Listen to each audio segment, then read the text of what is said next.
Welcome to another episode of Fuente and Meerapfel present Meet the Professor. Hello, everybody. Hello, everybody. Hello, everybody. Great to be here. Great weekend. A lot of excitement here today. Today we have the Queen of Cigars, La Señora Cynthia Fuente, because El Papo del Humo has some things to do today. So who better to come and help us out with her charm, her experience, from La Reina, the Queen of Cigars, La Señora Cynthia Fuente. Hello, Cynthia. Hello there, darling. Hello, Jeremiah. Hello, we got the better end of the deal. But it's always my pleasure, believe me, and I'm excited for today's show. Yes, I'm very excited. Happy Casa Cuba Sunday. Yes. Right, Melanie? I see you have a Casa Cuba in your hand. Absolutely. I got lucky to find a lounge that had these, and they had no idea, so I took them all. Good for you. And I have a Flor Fina 858 today. Yeah. Try one of those. That is an amazing cigar, and I've been hearing so many things about the name on that cigar. That's one of the important ones, isn't it, Cynthia? The 858? Flor Fina 858? Oh, yes. That cigar is history. It certainly is. It certainly is. You know, Jose and I were talking a few days ago, what have you, and the meaning of cigars came up.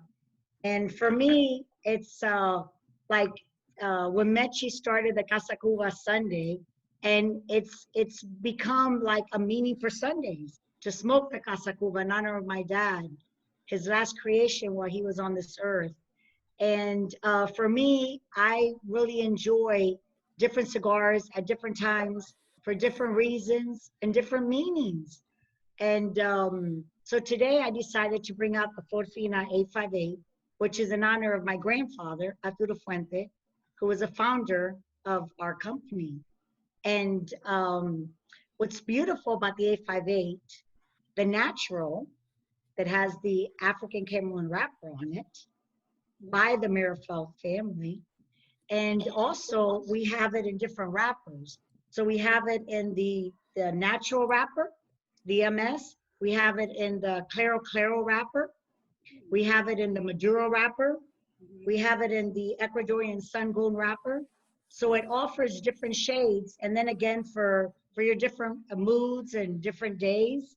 But it's a very, very reasonable price, which is wonderful because my father, Carlos Fuente, his goal was always to have the most reasonable cigar, consistent for the consumer, but reasonable, because tobacco, as we know, is very expensive and cigars are very, very, very expensive to make.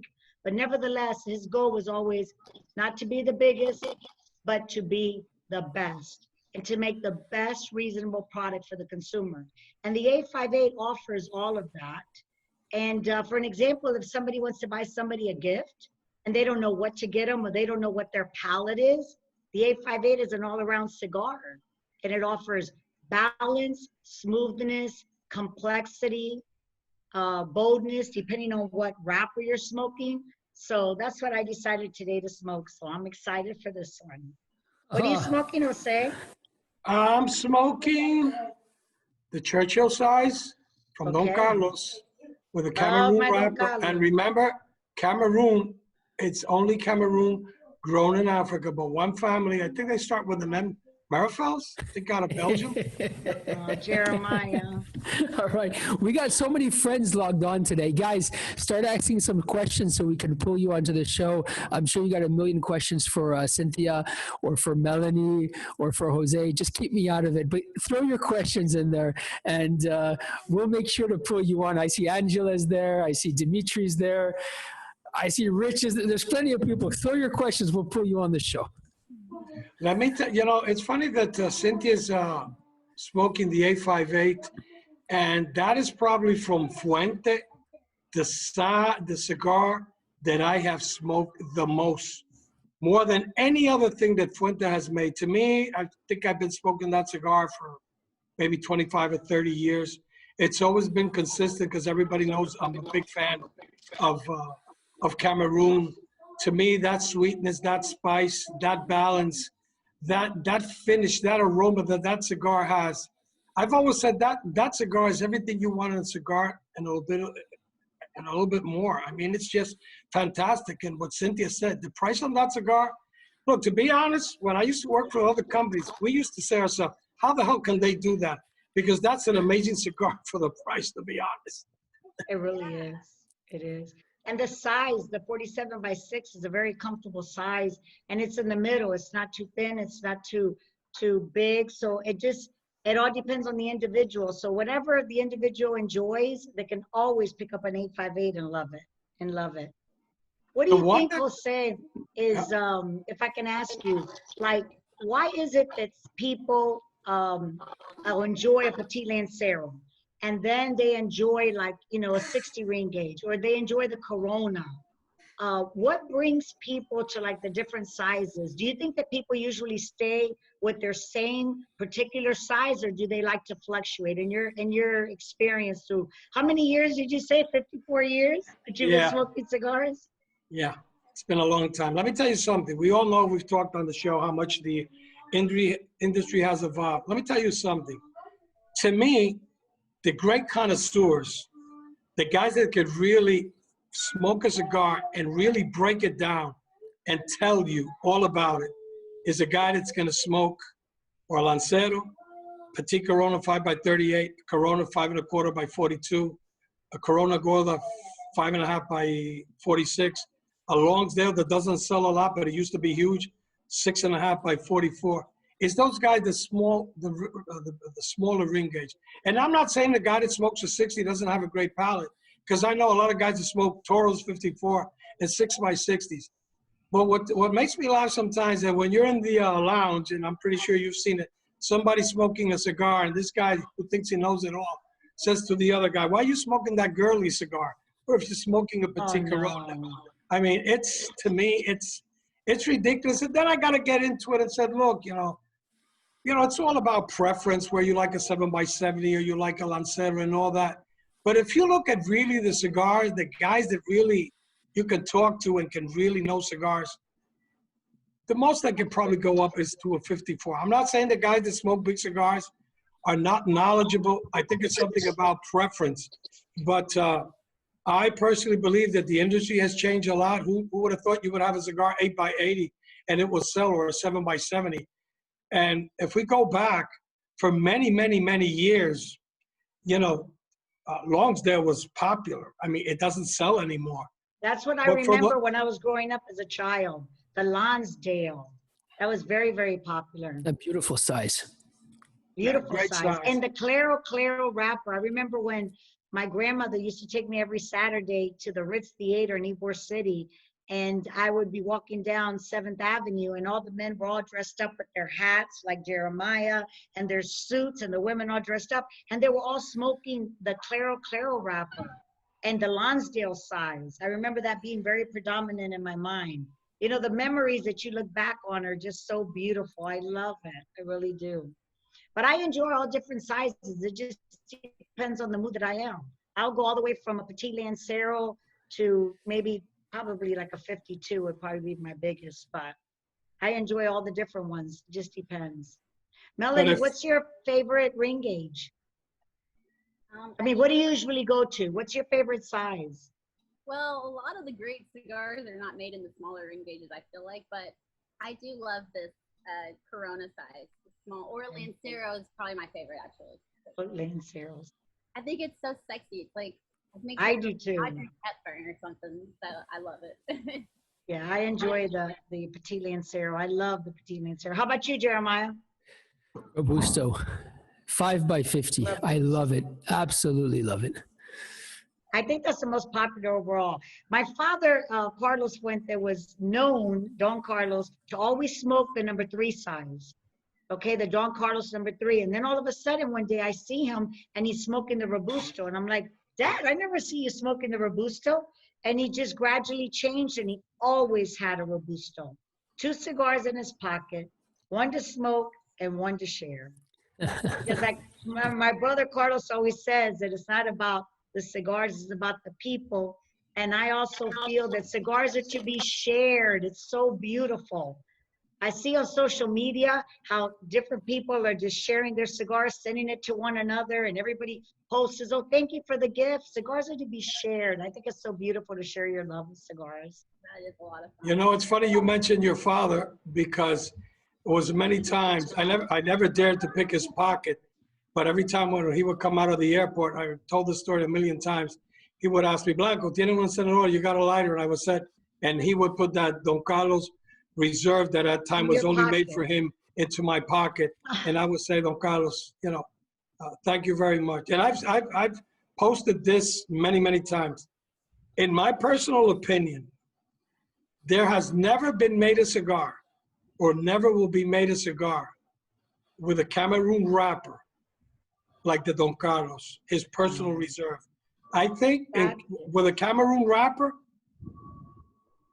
I'm not going to say it's because you can't say never, never, but to beat that cigar, I mean, it has to come from another planet because on this planet, we will never, ever see a cigar like the Don Carlos personal reserve. That's the best cigar I've ever smoked with a Cameroon wrapper. And I think everybody would agree with you. Who smokes it agrees this is the best cigar all around. And smoking it is such a beautiful experience from the time you light it all the way down to the bitter end. You know, talking about that, Jose, Jeremiah and Melanie, what do y'all feel about all the different accessories?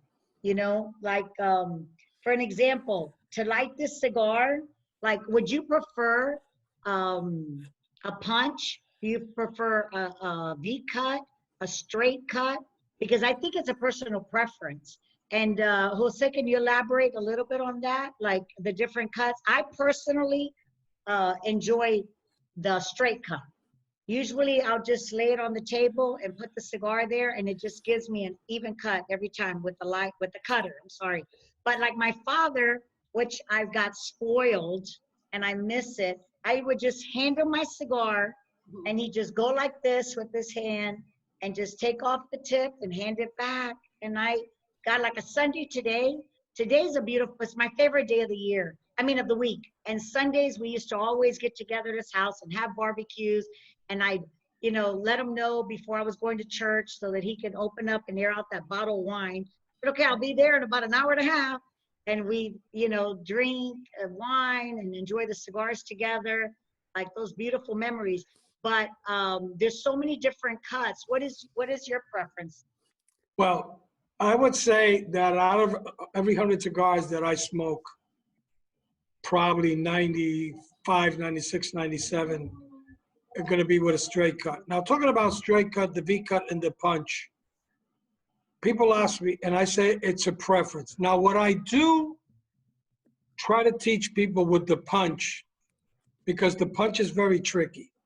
Why would you take that small punch? Because now they have punches for the 60 and 70 ring gauges. Right. So I would see a lot of people taking a 60 ring gauge,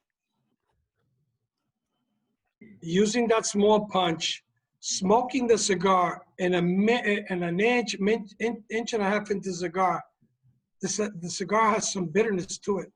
And I sometimes would say to the person, could you let me the cigar? And sometimes they were hesitant. And I would say, look, I'm not going to smoke on it. And then I would see that little hole, and I would say to them, can you lend me your cutter? They would give me the cutter.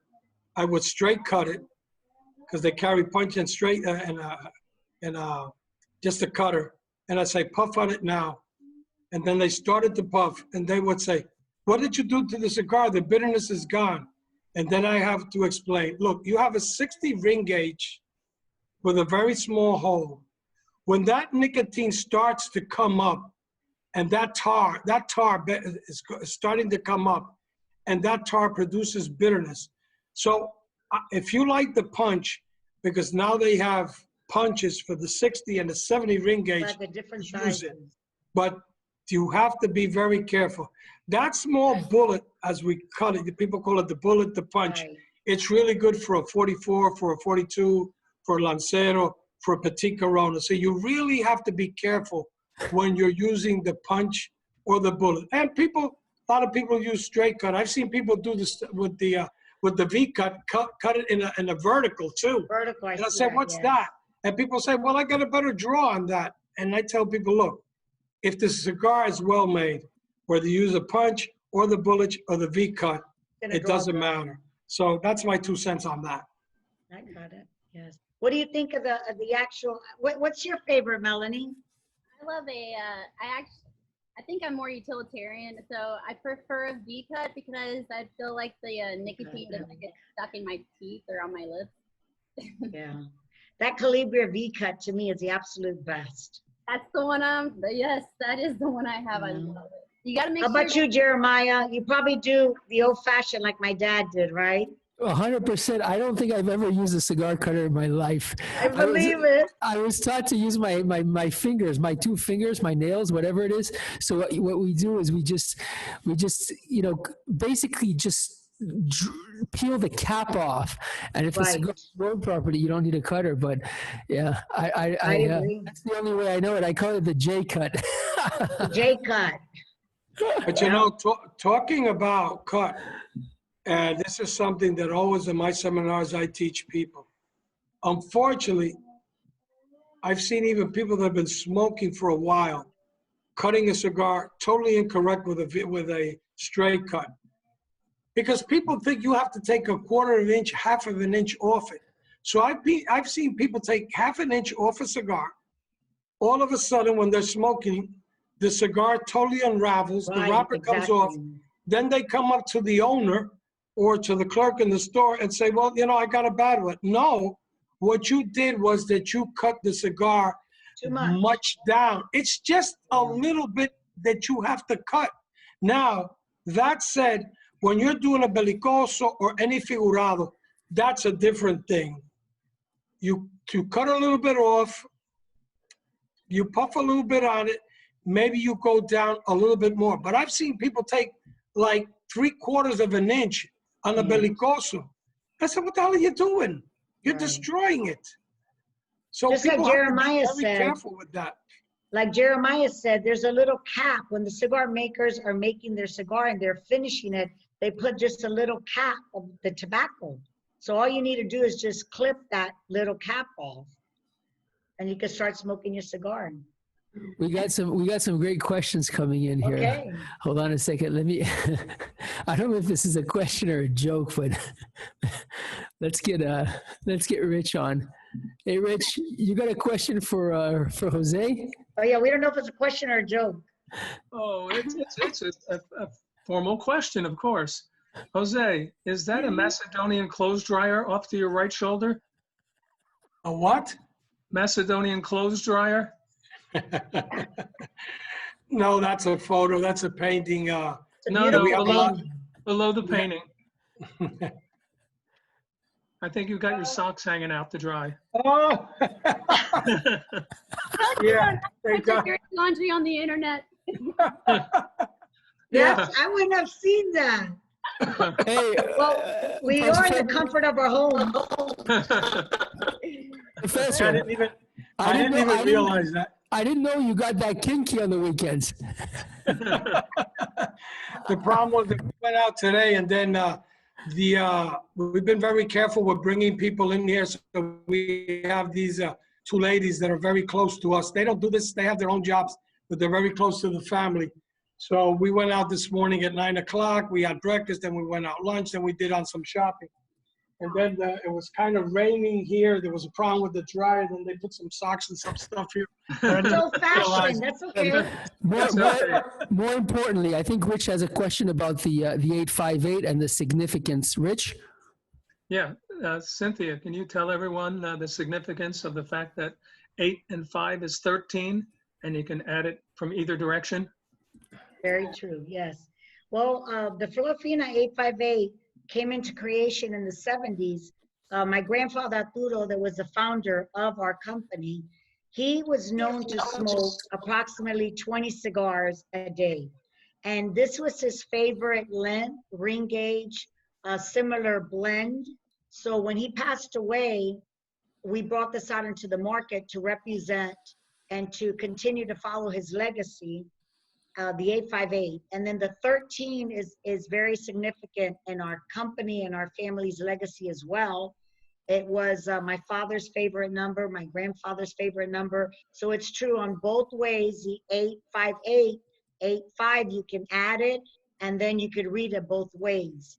But the 858 has been very, very popular, and it represents my grandfather, his hard work, how he began in the industry, and then we brought out the different wrappers. But he was known to smoke a natural wrapper, and like I say, and I remember, I can remember so vividly him smoking the 20 cigars a day, because I was always with my grandparents. I was always with my parents. We were always at the factory, and he always lived with a cigar in his mouth. And he also loved animals. So if he was in his farm, he had a cigar. If he was watching TV, he had a cigar. If he was laying in bed telling his jokes or stories, he had a cigar. And I remember he would fall asleep and the ashes would be all on his chest, and my grandmother would come over and grab the cigar and put it on the night table. And he actually did. He always smoked a lot of cigars. So this is in honor of my grandfather. And of the different shades, like I mentioned earlier, my favorite is naturally the African Cameroon wrapper. And but I also enjoy the other flavors that we have as well.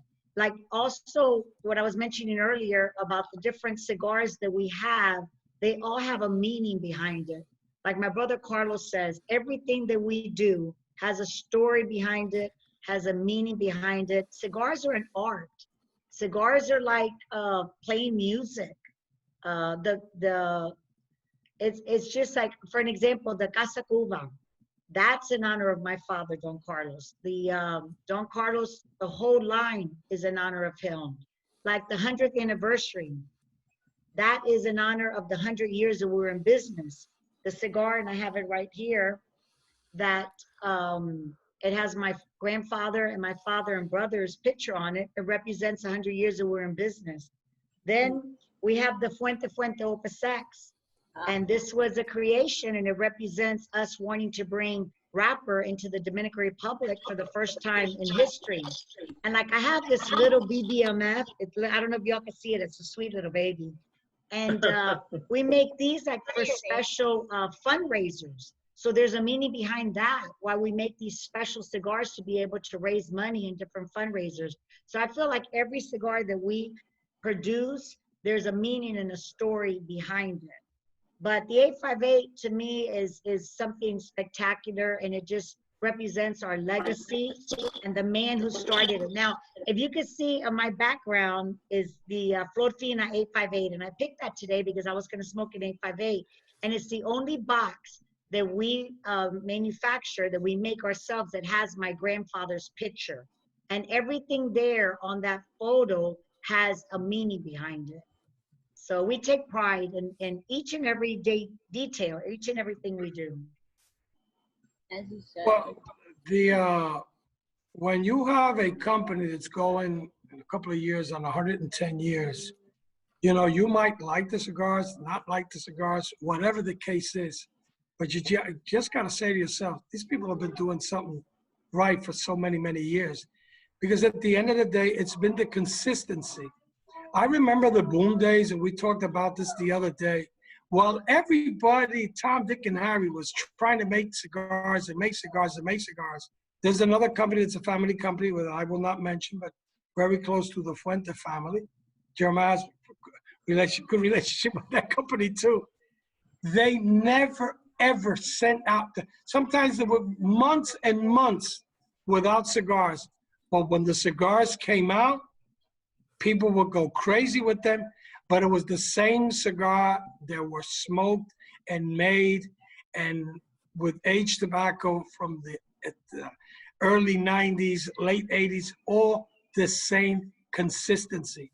And that's why 100 and something companies totally disappear.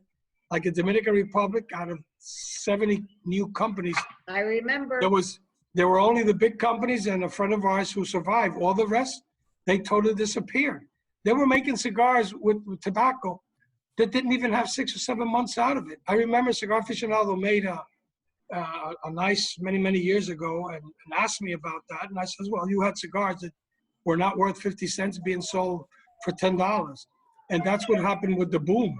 So if you look at out of companies that have been around 20, 30, 40, 50 years, you got to look what has made them successful.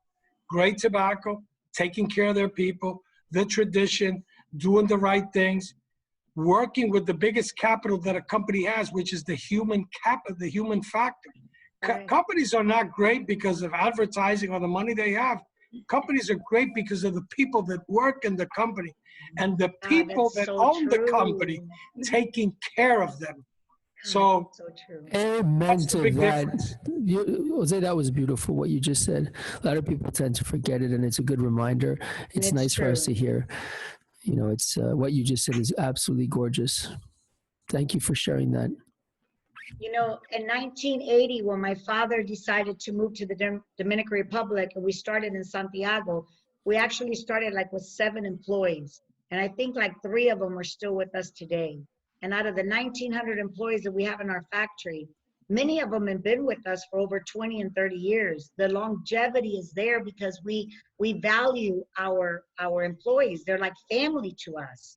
And every time I go to the Dominican, which right now I'm missing it terribly, but I go into the factory and I go to each and every department and I talk to the people, and there's so many people, they're just so happy because they just love having interaction with the Fuente family because we treat them like family.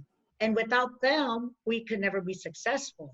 So it's helping each other and be supportive. And during this health situation that we've been under, we've taken very good care of all of our employees, and the Dominican and in the Tampa headquarters and Nicaragua. It's very, very important to value your customer. I mean, to value, of course, your customers, but to value your employees. And we certainly do that. The human capital is the biggest capital that any company has. And if you want to look at that, you could run down, go to Google and look at companies that were big at one time and they have been unsuccessful. It was the people that were handling the changes. Change is good, but change is good if you keep on the people that have made you successful. We've seen so many companies being bought out that were doing very, very good. And what happens is as soon as the new management comes in, oh, we got to get rid of this guy. He's been there 20 years. We're going to save on this. We're going to get rid of this guy that's 30 years old. We're going to give him that. 3 or 4 years down the drain, the company's out of business, or they're really struggling because what happened? They forgot that those companies became successful because they had successful people in there. And if people today don't understand that, even a shop, how many shops have we seen, you and me, Cynthia, that were around for 25 or 30 years? The owners got tired, husband and wife, they sold it. People selling $1 million, $1.2 million a year. 3 years later, when you went back, you asked your rep, what happened so-and-so? He went out of business. You know why? Because the business model that made them successful, having good inventory, taking care of cigars, doing good events, being nice to the customers. Hi, Michael. Hi, Cynthia. How, Peter? How this? Hellos. They forgot all about that and they go out of business. Exactly. Yeah, absolutely. Right? I mean, Melanie, don't you love it? Like in Naples, when you go to Burns and you go to the smoke shops, it's like your family. Well, actually, I have to give credit to the Vicente family. It's a Vicente of London and Naples. It got bought out after 15 years, and the new owners actually kept all of the old employees. That's beautiful. That's very special. Very good. Is that where you usually frequent in Naples? It's the less of like cocktail hour kind of place. So we go there kind of during the day just to relax and hang out. I used to work there. That's kind of how I got into cigars. Okay. I would go there, but Burn is more of a nightlife, but not right now in Naples. We are not, bars are open anymore. You know, it's funny you mentioned, I'm sorry. It's funny you mentioned that shop because I did the last event there for Ernesto when the management turned around. And I mean, she ran the store great. And the two guys that have it now, they're great people. They're going to continue to be successful because they have, I think they've made a lot of improvements. I think they're even going to do better because they're great people. But I mean, Cynthia and I have seen shops. I mean, Cynthia, Ehrlich's in Boston, 150 years.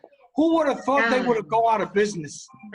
I know. That's sad. That saddens me. I remember doing events there and frequent visiting there as well. I'll tell you, me personally, I really miss the cigar lounge world because even though I do events all over and we travel a lot with our business, but like when I'm in Tampa, I go to the cigar lounges. I love going to dinners and then going to the cigar lounges, and my girlfriends and I, we go, excuse me. And it's an experience, and it's like you're going home, and the cigar lounges, they make you feel so comfortable. And then like in each one, I noticed that in each cigar lounge, it's like a different clientele, different family. But I've done a lot of the Zooms during this time that we've been having, and I love to see all the cohesiveness between all the different Zooms, all the different retailers and their customers. I think it's a beautiful thing. But I usually go to Davidoff in Tampa or Casa de Monte Cristo. There's a few of them.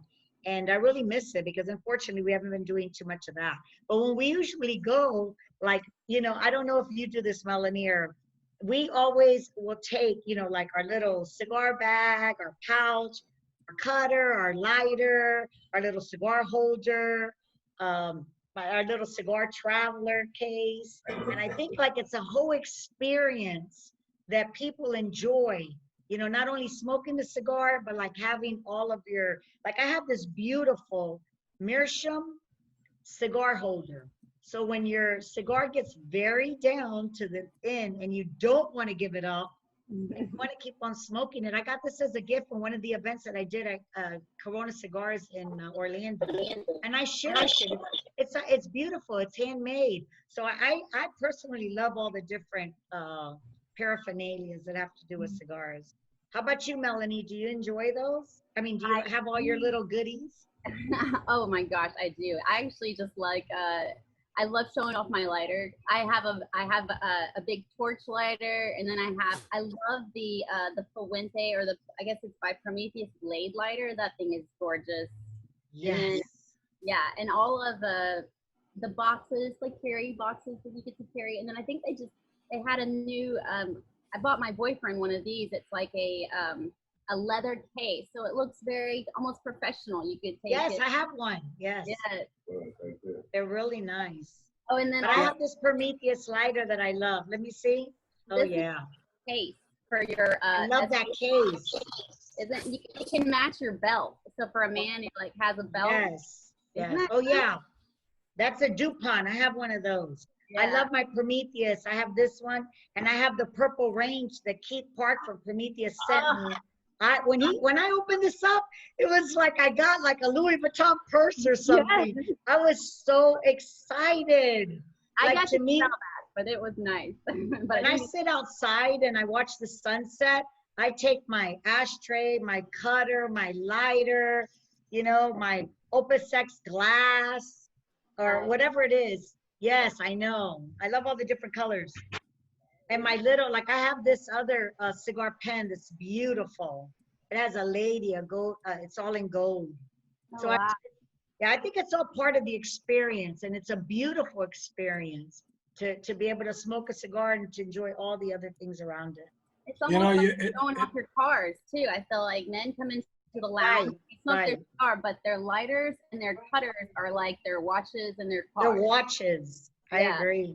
I agree. You know, it's funny that we mentioned, you know, cutters, lighters, and all these things in humidors, but you would think during so many years, so many lighters, great lighters, cutters have been out, you would say, how do these people still keep in business? But you know what it is? I've learned throughout the years that if something is good and it comes out and it's a reasonable price, people will continue to buy. It's like, I know this guy, he has like 7,000 cigars. He's pretty well off.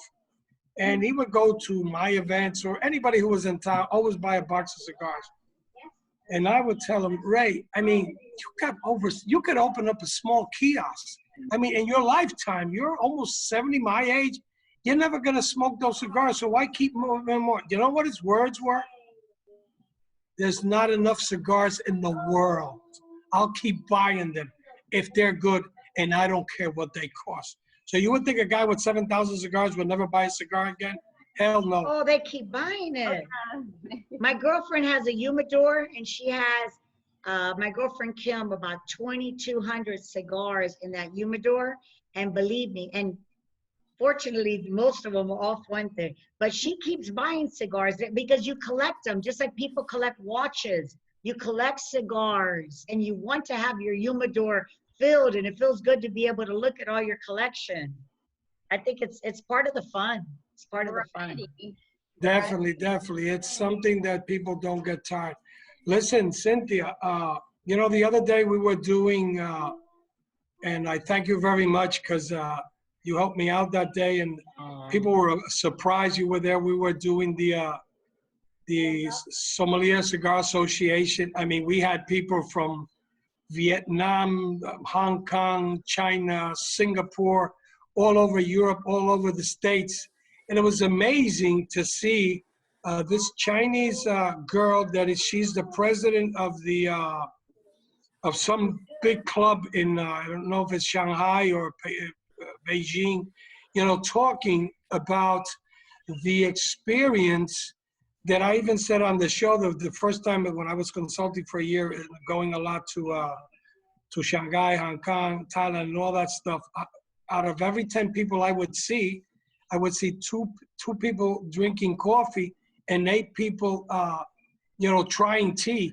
So, and it's funny because Jeremiah and I were talking about cultures the other day, and I got to be honest, he enlightened me on a couple of things because sometimes you go to a country and sometimes you don't realize some stuff. So, Jeremiah, muchas gracias.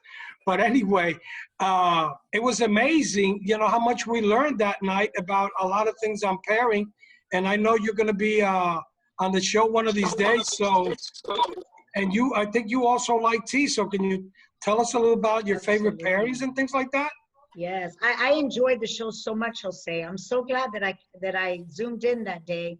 And I think that pairings are very popular these days. And I mean, they were talking about that Chinese woman. I thought it was so interesting how she was talking about all the different teas, like the black tea pairs with everything, and the green teas and so forth. And I personally enjoy teas myself. And then they were talking about like different scotches and different bourbons, how they pair together, then coffee. I found it was fascinating. And me that I just enjoy the different pairings. Like I love bourbon, so I love to see which bourbons pair with which cigars. So when the gentleman was talking about that, I just found it so fabulous. After the show, Jose, I've been like testing the different teas, and it's really, really, really interesting. I remember like my dad would really love in the evenings. He would never drink before 7 o'clock, but he would love his Chevis 18. And he would drink his Chevis with his Don Carlo, and that was a perfect pairing. And I remember that the one gentleman was talking about bourbons, and I had done a Zoom presentation last week. This gentleman, and I have it here, it's High West Bourbon, and he came on the Zoom and he did a whole presentation about bourbons. And I thought it was fascinating how the different bourbons pair. So like today, for an example, the 858 Natural, I would personally pair it with the regular American bourbon, the High West, and then like the Maduro 858, I would pair it with this rye, this double rye, because tasting the Maduro wrapper, it has a little bit of a sweetness to it. The rye also has that rye finish, but sweetness. So I feel like it pairs very well together. So to me, it's been fun, especially during this time that we've had a lot of time at home and not traveling on a plane every week. It's been interesting to be able to see what pairs with what. Now, I know that you're a big coffee drinker, Jose. So you usually pair your cigars with different coffees? Yes, to be honest, I am a big fan of coffee from Kenya. I like some coffee from Guatemala, some coffee from Costa Rica. When I'm in Miami, I go crazy because I mean, when you have that Cuban, or whether it's a cortadito, straight up, you know, una colada. I mean, you sometimes at 5 o'clock we were in the office and the guy said more coffee. I said no, I'm off the charts already. But to me. No, to me, coffee, look, people know me. I've never been a big drinker, even though I worked with Brugal many years. I'm head of sales for Presidente, never been a big drinker. To me, it's 2 shots of rum, 1 beer, coffee, and a good scotch, and nothing more than that. But that said, the rums, I'm going to tell you something. Like, to me, an 858 to me and coffee in the morning is like I am in heaven. But let's say I'm smoking the Queen Bee. I would rather go with a Dominican rum. Brugal could be Barceló. But if I'm doing maybe an Opus, to be honest, I'd rather go with a Flor de Caña or maybe Zacapa. So right, I think that would pair beautifully together. I love Zacapa a lot. It's an amazing rum. I do too. I have some. I like that. Yeah. Dominican puts out a lot of great rum too, and coffee, and great coffee. Jeremiah? Jeremiah loves his wine, right? I love my wine, but I have to say, not particularly with cigars. I enjoy it, but it's not my favorite. I like drinking my wine with dinner, and what I prefer the best with cigars is either water, coffee or tea, or scotch. Scotch. That made him I got to tell you, I was you know who brought me up with the scotch, Cynthia? Yes, I do. Your father and my father. Yeah, your father, exactly. Richard, and my father, Carlos, they definitely enjoyed their scotch together with cigars. If it wasn't coffee, they would be drinking their scotch. They would sit there and smoke the Don Carlos Robusto and drink Chevis, and that was it. There was nothing else. And a lot of conversation. My father was scratching behind the ear of Oro, and your father was scratching behind the ear of Rica, and they were brother and sisters, and that was it.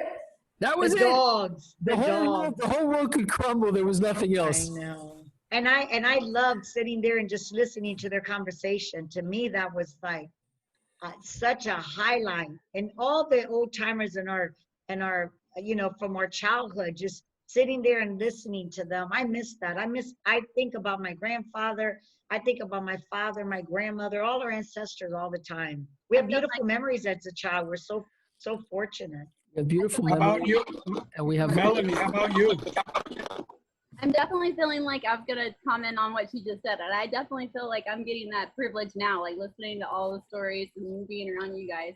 But I would say that I'm not a big drinker, like as in variety. I mostly stick with like a Prosecco or a Champagne. I love. Oh, girl. I'm a Champagne girl, but I do love tea, and green tea is definitely one of my favorites. So, and I learned Cuban coffee. I do not like coffee, but I went to Sarasota and went to this lounge in Sarasota recently. He made me Cuban coffee, and I was like, oh, I'll take another one, please. It was delicious.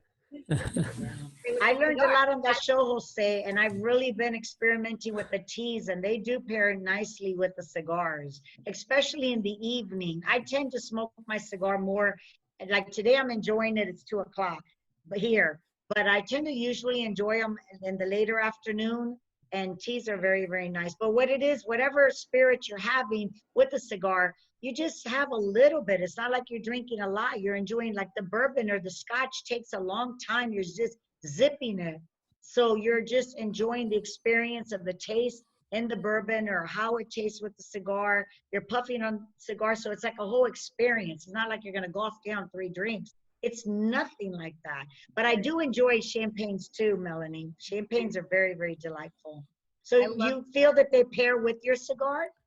Oh, absolutely. It must be maybe it's the sugar or something in them, but yeah, it's maybe also the fact that you sip champagne. Champagne is also an experience. Right. Not drinking it to get drunk. If you do, I'm sorry for your next day. Right. No, okay. You know, talking about pairings, and Cynthia and I talked about this previously.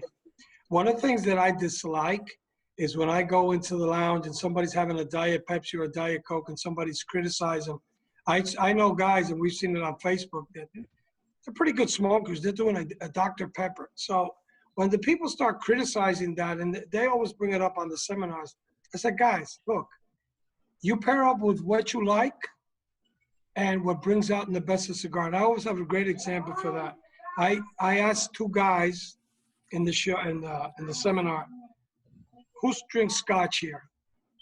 A lot of people raised their hands. So I picked one on this side and I picked one on the other side. So I said, let's say that your favorite cigar, let's say, is an Opus X with a Macallan 17. So this guy over here invites you to his house and he has the Opus, but he has Chivas 12, which is not bad, but it's not great. He's going to enjoy the cigar in the pairing, but it's not going to bring out the best. You know why? Because his favorite thing is that Opus or that Casa Cuba or that 858 with that Macallan. And the same thing happens. So that's why when people ask me that, I said, you pair up with what you like, and brings out the best in the cigar. Yeah, no, it's true. It's a personal preference, like everything. And you know what? I also learned, Jose, which I thought was fabulous, and I think people should know this if they don't, is sparkling water. Like when you're smoking your cigar, sparkling water, like Jeremiah mentioned that he likes water. The sparkling water, it enhances and it like cleans out your palate. So like, especially if you're going to smoke a couple cigars, that in between to drink the sparkling water. I thought that was very, very interesting. But you know, I love water. I drink a lot of water. The best thing to cleanse your palate, in the old days, it used to be milk, and that's something that was. I remember that. In the old days, in Cuba and in Dominican Republic, milk. But milk got so expensive that the company said, well, so the best thing, in my opinion, is club soda, because club soda has a lot of alkaline. And also, unsalted crackers is very good for that also, too. Oh, well, good. I didn't know that. Is it important? I agree.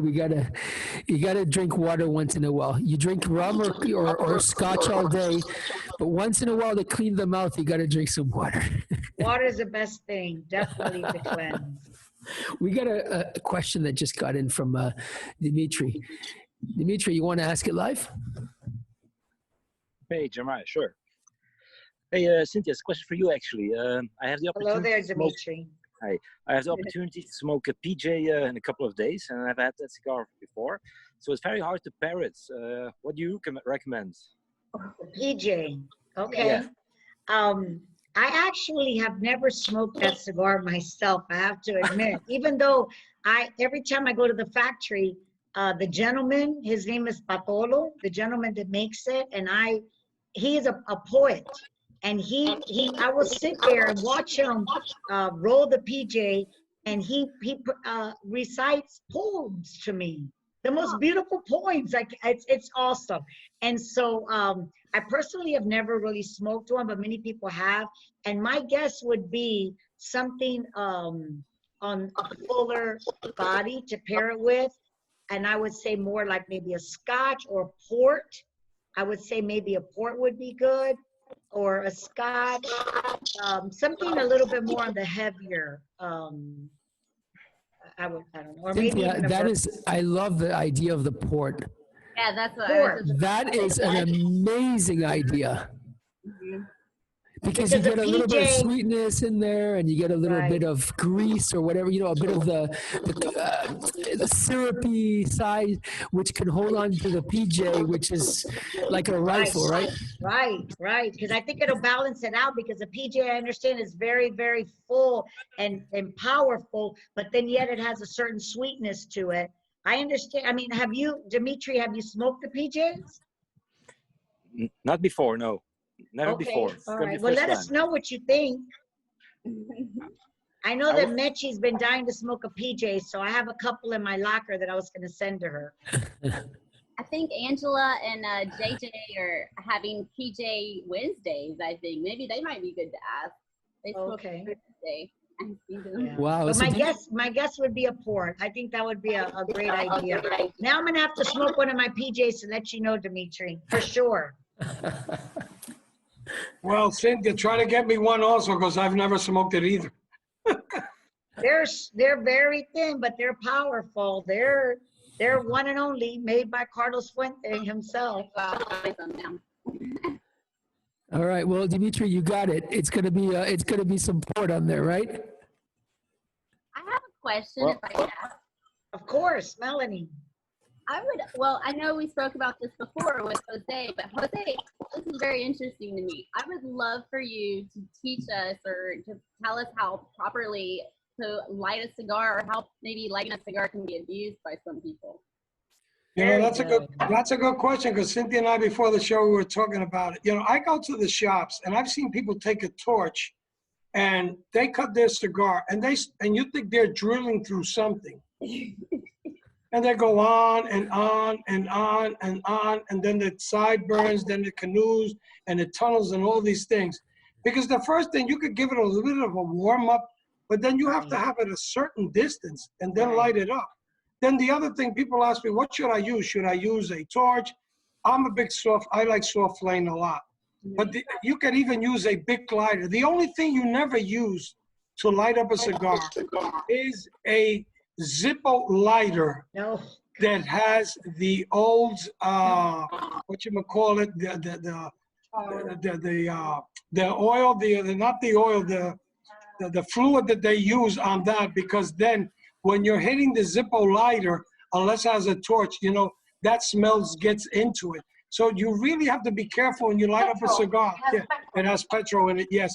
So the other thing is that a lot of people, they're always in a hurry. They'll light up a cigar, half of it is burning. So what you do is you light up a cigar and then go like this. If you see it, it's not totally round, you just blow a little bit into it so that you see that it has, you know, all the circle around is already burning. But people, even to smoke a cigar, they're always in a hurry. And that's one thing, it's like a ritual. Can't be You in a have to hurry. light up a cigar totally correct to enjoy it. That's awesome. I agree with you. And Patrick really enjoys the black tea in the evening with his last cigar. Normally a Sumatran coffee for its low acidity as well. So thank you for that, Patrick. Black tea, they say, pairs with every cigar. That's the best tea to drink overall. That's what they were saying that day on the show. Well, you can keep all the black tea for yourself. You're gonna have my share of it. But you know that when you're lighting your cigar and you maintain the distance and you're kind of toasting the cigar, but if you actually, my brother Carlos was always famous with retrohaling. And I know a lot of people do that. I personally used to do it with him back in the day, but I haven't done it in a long time. But it really, you know, because you have through your nasal passage, it's so delicate, so you can experience the different flavors in the cigar when you inhale, well, not inhale, but inhale through your nasal passage. And Retrohale. Retrohale, yes.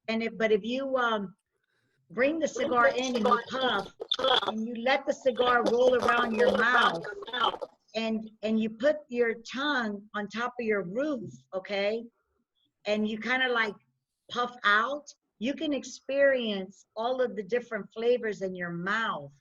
and then you exhale. And it's amazing the different notes of tobacco that you can get. It's fun to kind of play with it. Like when you're by yourself and you're really just puffing on the cigar and you want to experience the different notes of the cigars, I feel like it's really helpful. Sounds like a Yes. great. I like to experience, you know, the caramel, or if it's a little sweet. I like to really like take in my cigars, because cigars are about the experience, and it's about relaxing and not being rushed, like you say, Jose. It's about taking your time, like with somebody that you're sharing with somebody, or by yourself. But it's about just relaxing and unwinding, which is, because I remember my father, he would always in the evening, whether it's with us or by himself, he would sit outside, and it would be his time to be able to like digest the day, the problems of the day, solving different things. And it's a time for relaxation. So you're able to like experience all these different things. I love it. No, I totally agree. That's one of the misconceptions that a lot of smokers have. When I ask somebody, how long does it take you to smoke a Bring me that Robusto? other They say in color. 30 minutes. I said, are you out of your mind? The Robusto has to be smoked. The bottom line is 45 minutes, but it should be between an hour and 10 minutes. Because the people that smoke fast are the people that are always complaining the cigar is bitter or sour. And what happens is when all that heat is going through it, the essential oils that what gives the flavor to the cigar just disappear. It's like smoking paper. Makes you sick. Makes me sick. By smoking fast. Too much. Absolutely. Well, talking about sick, we got today's joke coming on. And Okay. other than Rich. I always look forward to this. Yeah, well, Rich, we're going to pull you in here. Hold on a second. Let's promote you to panelists. And you are going live, Rich. Are you there? Welcome, Rich. Welcome, Wit. Mitch, what's up? All right, let's unmute Rich and get him to turn his video on. Okay. There you go. We can hear you now. How you doing, Rich? Okay, There we great. go. Okay, Cynthia, I don't know if you can see this box. Oh my word, I remember that. Palma 26. I can see it. There it is. Oh, wow. That's an old box.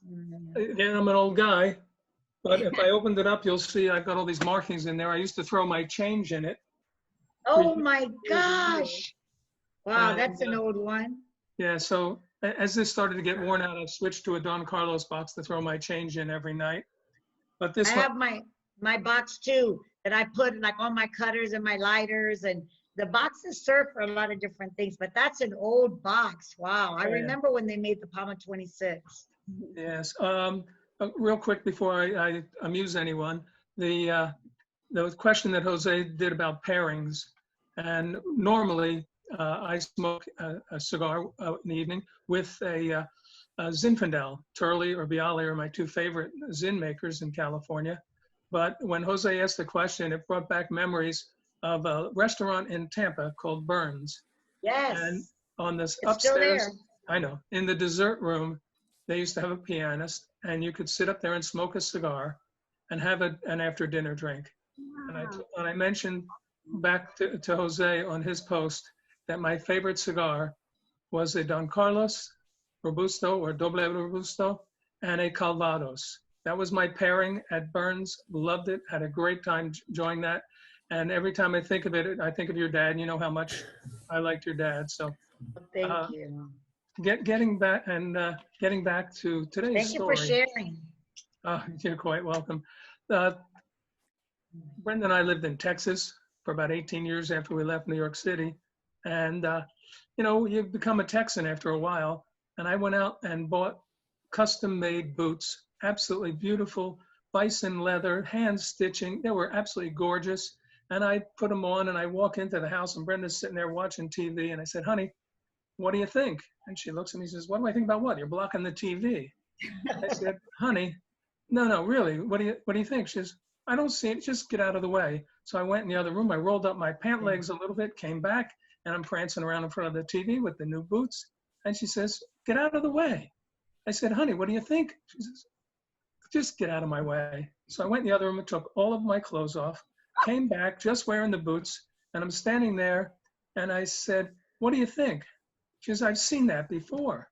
I said, I know, but what's it pointing at? And she looks down and says, you should have got a new hat.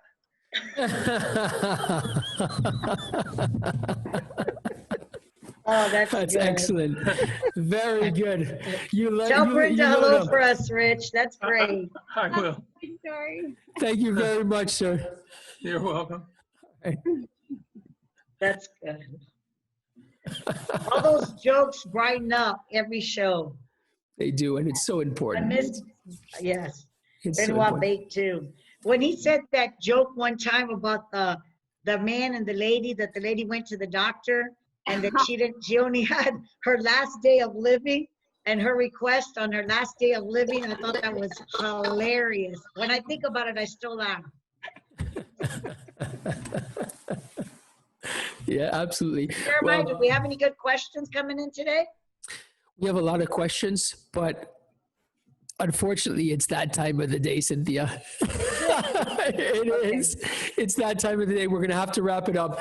Our airtime is over for this Sunday morning for some, afternoon for others, and evenings for everybody in the Eastern Hemisphere here. But we will be back next Sunday, same time, same place, for another episode of Fuente and Meerapfel present Meet the Professor. Cynthia, thank you so much for hosting the show with us today. I'm sure you'll be on more and more and more, and we are looking forward to it.